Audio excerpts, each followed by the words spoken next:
Hey folks, it's Not Essential Friday! Welcome to the Teetime 42 podcast where we have your hosts, Josh and Daryl! Woo! On the podcast that talks about things and stuff. And stuff and things. To be more specific, Josh. I swear, do you have to do that every single time? I do.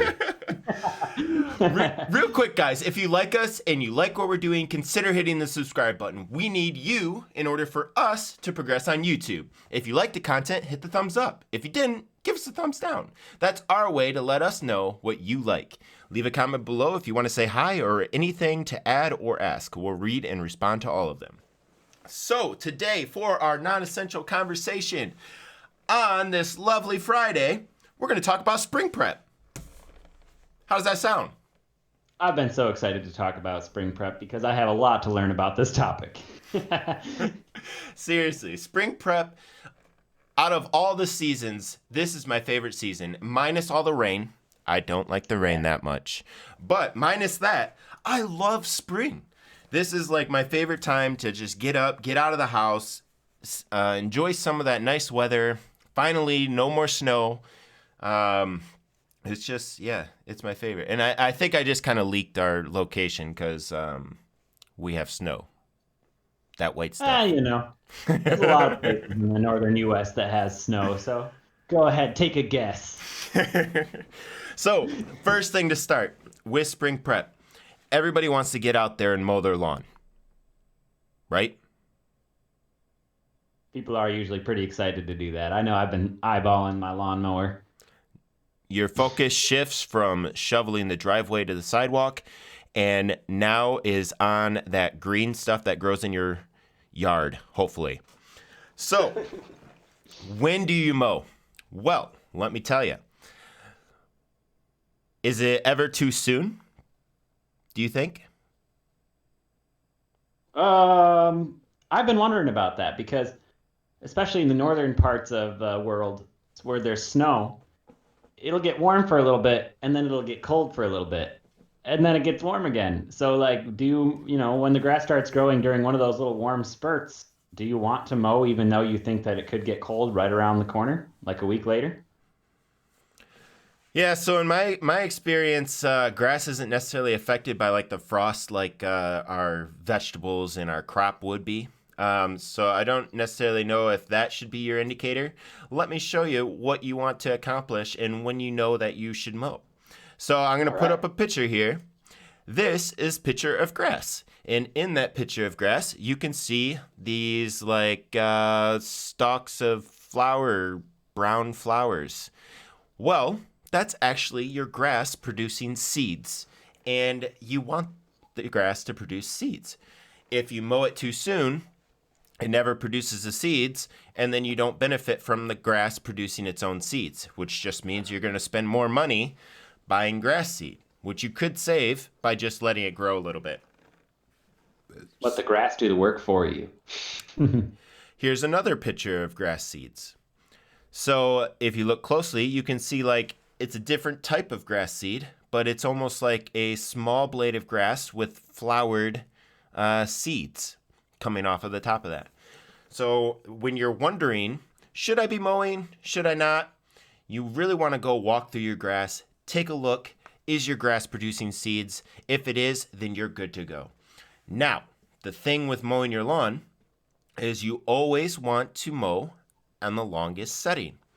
That is because your grass needs as much surface area as possible to collect that sun and produce those nutrients, so that way the grass can deep root and then grow very thick and plush.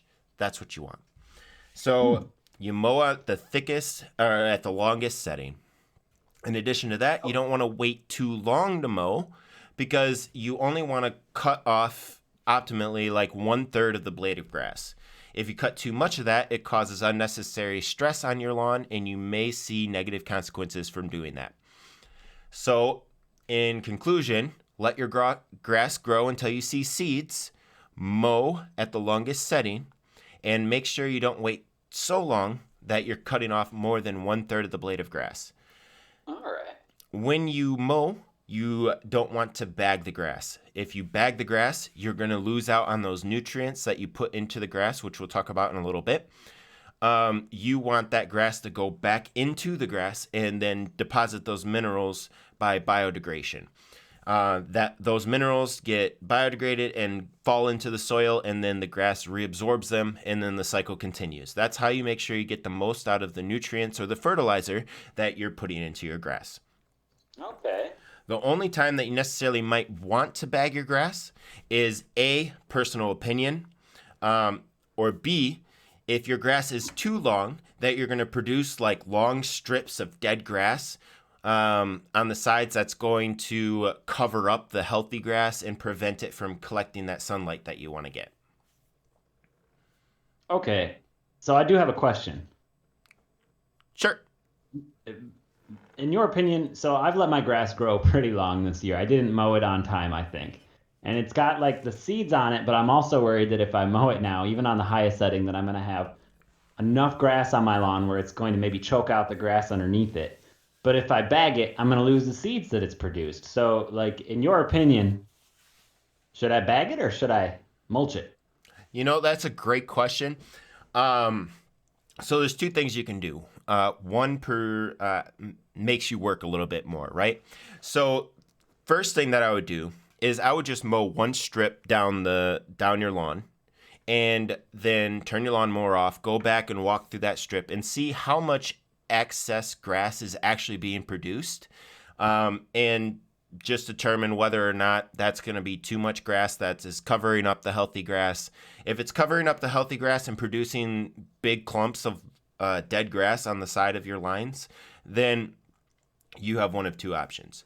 You can either bag it, and then you lose out on the seeds, you lose out on any nutrients that you put into the ground last fall, or fertilizer that you put in there. But that could be your choice, because that would be the more easier option. The second option is to mow your lawn like you normally would.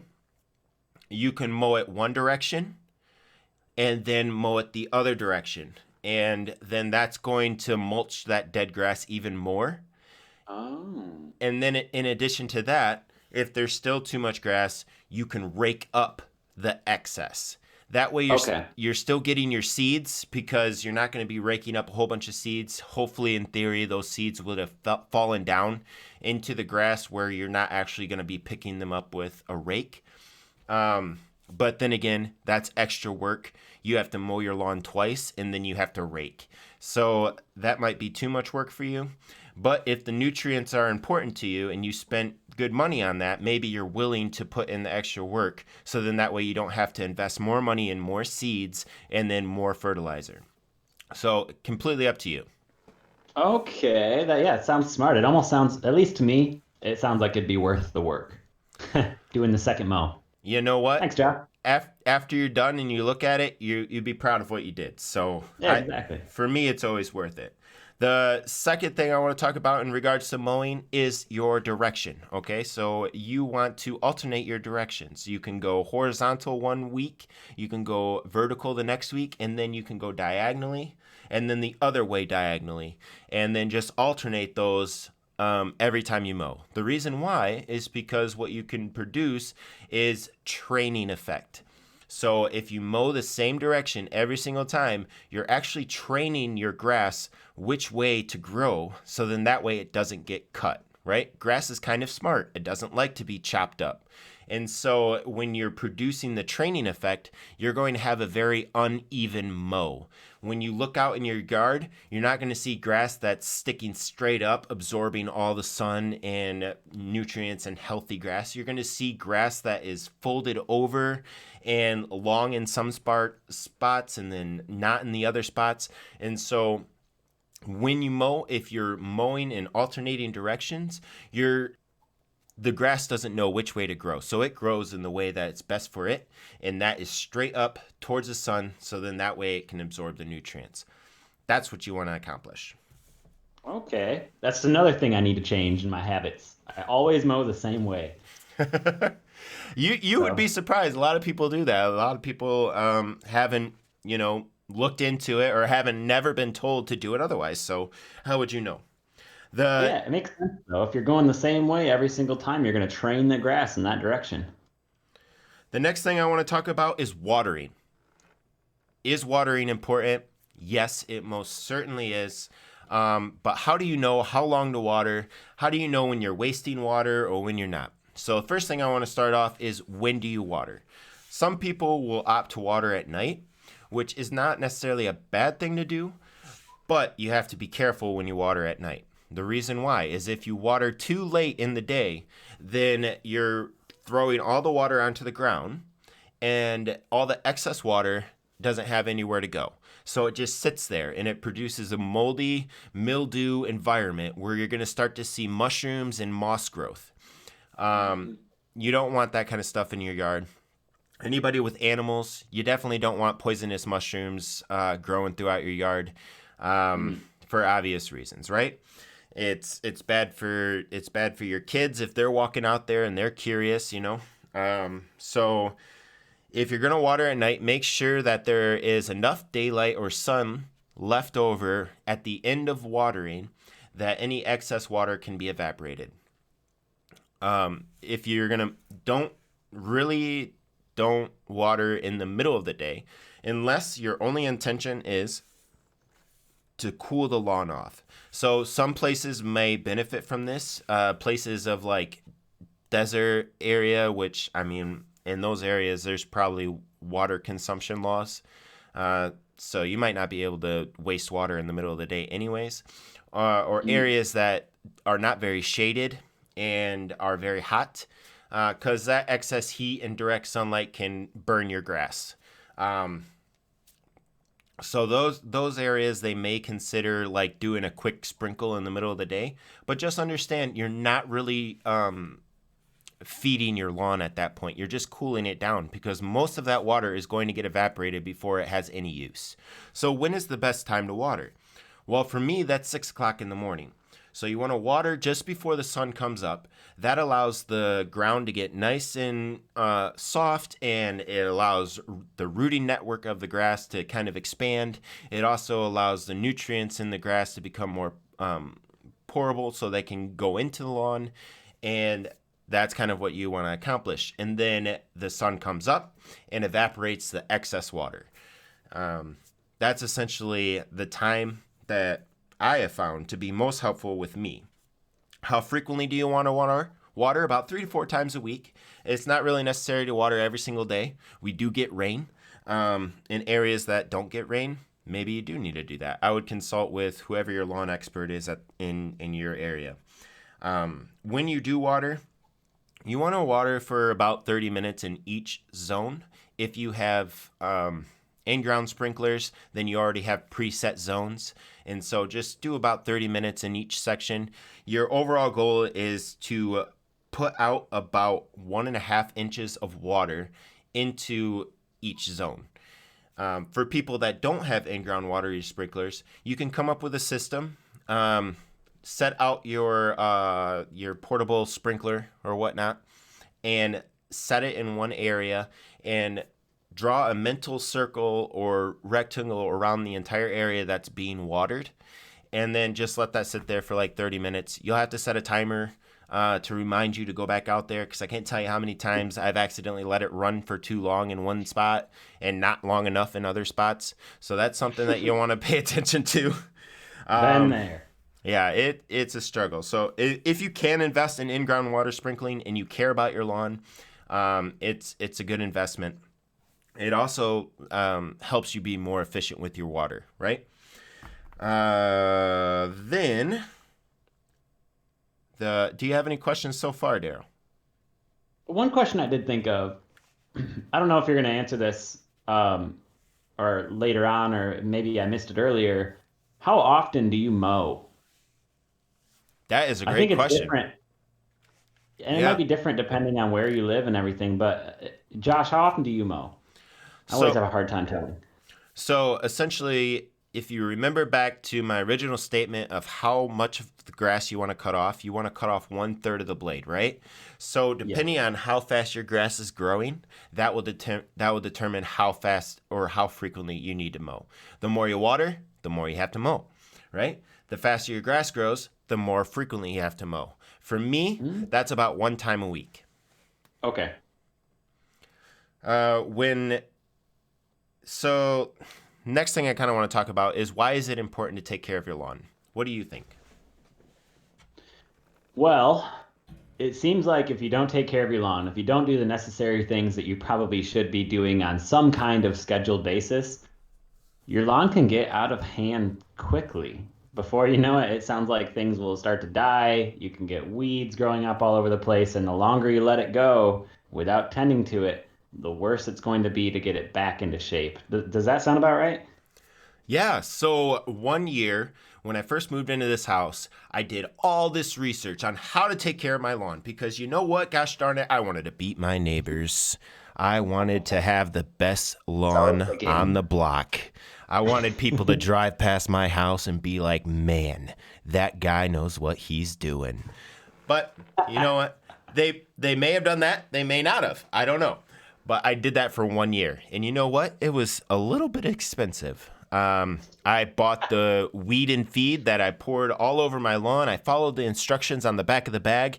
If you're wondering how to fertilize your lawn, buy weed and feed.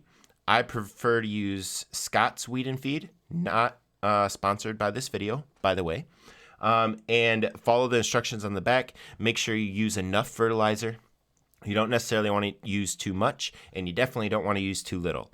And I made sure to water how I was supposed to. I made sure to cut the grass how I was supposed to, all that stuff. It took time and it took money, and I had a beautiful lawn.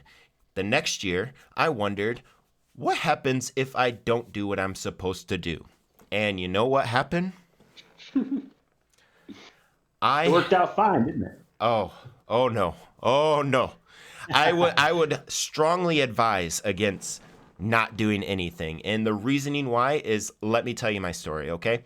I had large patches of weed that grew so close to the ground that it didn't matter if I mowed them because they were so close to the ground, the blades never even touched the weeds. So they just kept growing and they expanded and they covered my entire lawn.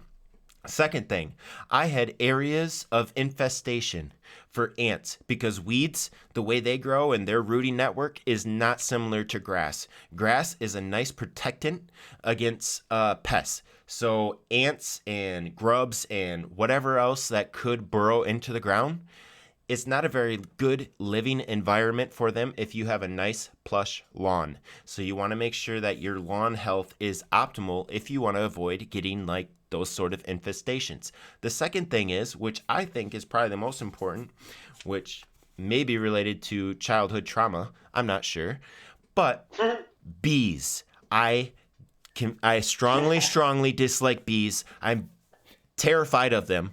And when I did not take care of my lawn, I produced a dry environment for them to dig into the ground and produce hives. I had wasps, big, huge wasps. Oh man, I wish I would have Those thought ground about. wasps, Yeah, I wish I would have thought they can of be. providing a picture for you guys because these things were scary. And they were like right along the edge of my driveway. So every single time I came home, I had to worry about getting attacked by wasps. Oh And my gosh.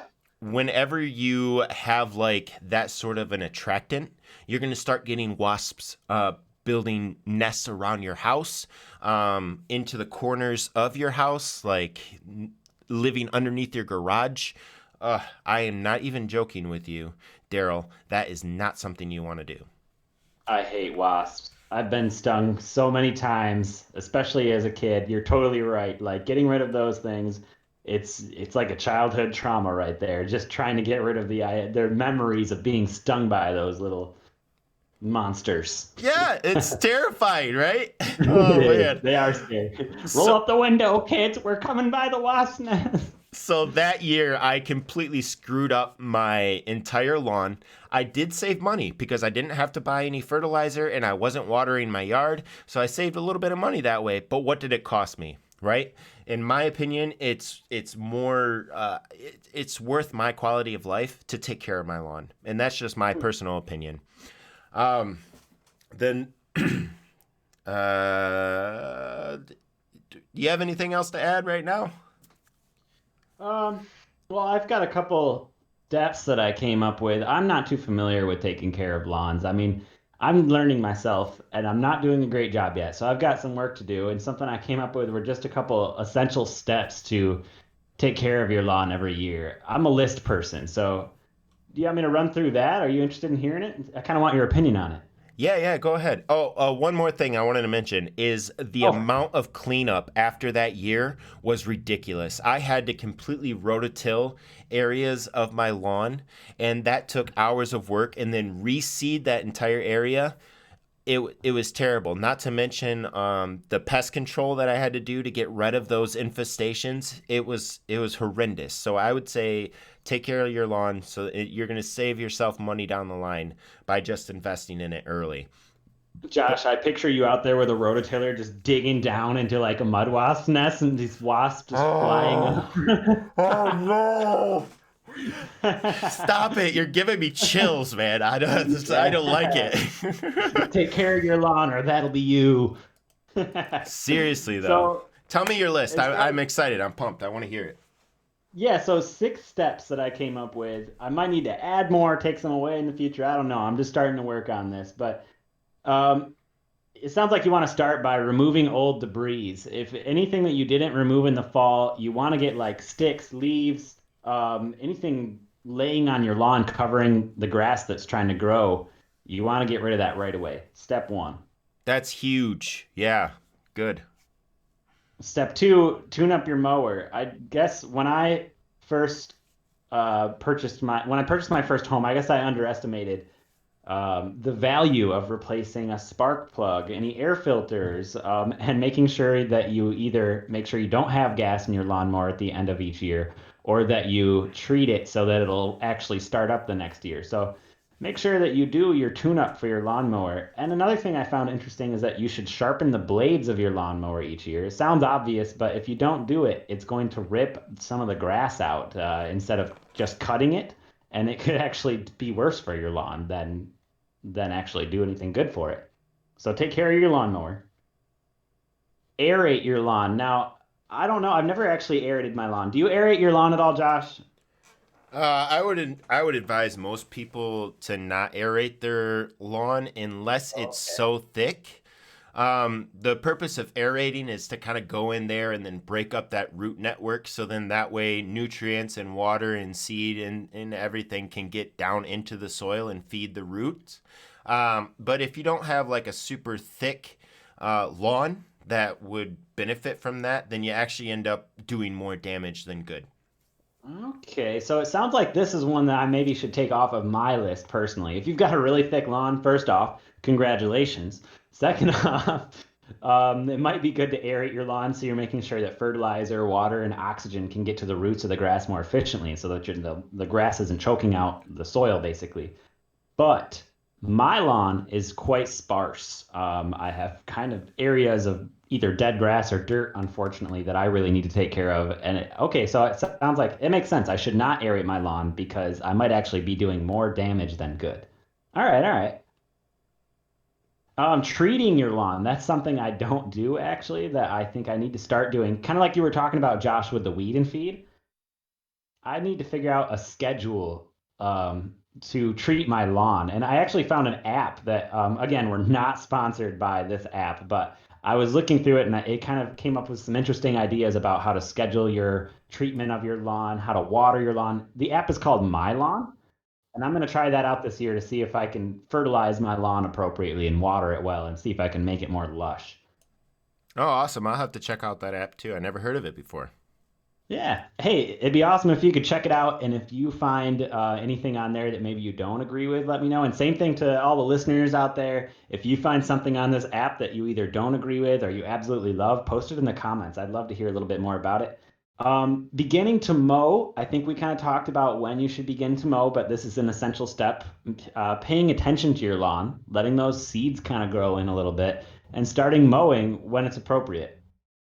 And then the last thing here doesn't necessarily pertain to the lawn, but something I want to do every year is spruce it up a little bit. Identify what ways I could improve my curb appeal, and you know what? You might not be selling your house right now, but if you improve your curb appeal, You'll like the look of your house more. And at some point, if you do go to sell your house, people notice that when they pass by, and they'll remember that as the cute house with great curb appeal. So, a couple things you can do to increase your curb appeal that are not necessarily too expensive. You can add shutters to the window, you can add trim to the windows and the doors.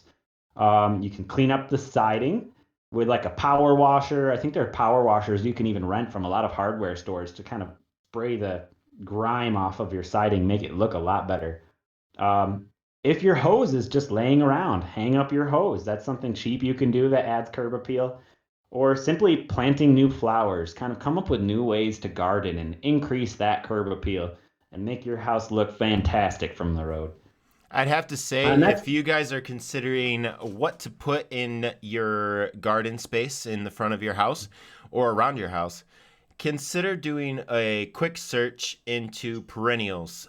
These uh, flowers and bushes, they come back every year and they are very low maintenance. The only thing you have to do is make sure that in the fall you just cut them down, and then in the spring they come up all by themselves. You don't even have to do any additional planting.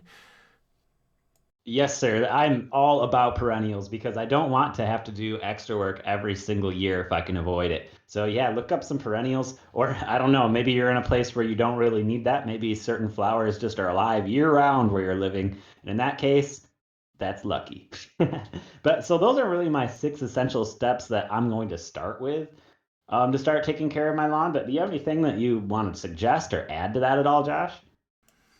The only thing that I want to say in conclusion to this is kind of like, what do you do at the end of the year? So then that way your spring prep is a little bit easier. And one of the things that I would encourage everybody to do is make sure that you don't leave sticks and leaves and all sorts of garbage around your house on your lawn. Pick all that up in the fall, and then when you cut your yard, the only time that you want to use a lower, like not the highest setting on your mower, is in the fall. You want to cut the grass down as short as you can without balding it. You don't want to cut all the grass off until you just see dirt. So you'll cut it down to where it's not balded, and that will be your last mow of the season. And when it's still raining, like just before it starts to snow and it's still kind of like raining here and there, then that's when you'll put down more weed and feed. It'll be like a fall treatment, fall weed and feed. You lay that down according to the instructions on the back of the bag, and then those nutrients will get absorbed into the ground and be dormant and feed the grass through the winter. So then that way, when spring comes, you have soil that has nutrients in it for when the grass is doing the most work, trying to produce seeds, trying to grow, and you're going to see the results for your fall work in the coming spring. The other thing is, if you're looking out into your yard and you see grass, but it's different colors. Some patches have like a cyan tinge, some are like a dark green, some are like a bright green. That's a normal thing right now. There's millions of strains of grass, and each strain of grass grows up at a different color and produces seeds at different times. It's okay to have multiple strains of grass in your yard. They eventually even out in color, and it produces like a even color throughout your yard. But just if you're wondering, what is this? That's kind of what's happening. But other than that, Okay, I don't have much more to add, I think. Do you have that's anything? very helpful. I think I need to add fall prep to my list, is what I have. But other than that, I have learned a lot about taking care of my lawn today, Josh. Well, cool. I look forward to seeing the fruits of your labor. You'll have to send me a picture or something. But Definitely. all right, thanks everybody for joining in on us and listening to our conversation. Again, if you liked us or whatnot, remember the thumbs up and stuff. But Daryl, you got our outro? Darn right. Well, alrighty, folks. Thank you so much for joining us on this lovely Friday, and that's all we've got to talk about for today. If you like our content, please mash and bash that subscribe button. If you have any suggestions, comments, or things you want us to cover, please leave a comment below. But thank you all for listening. This is Josh and Daryl signing off. Until next time, amigos.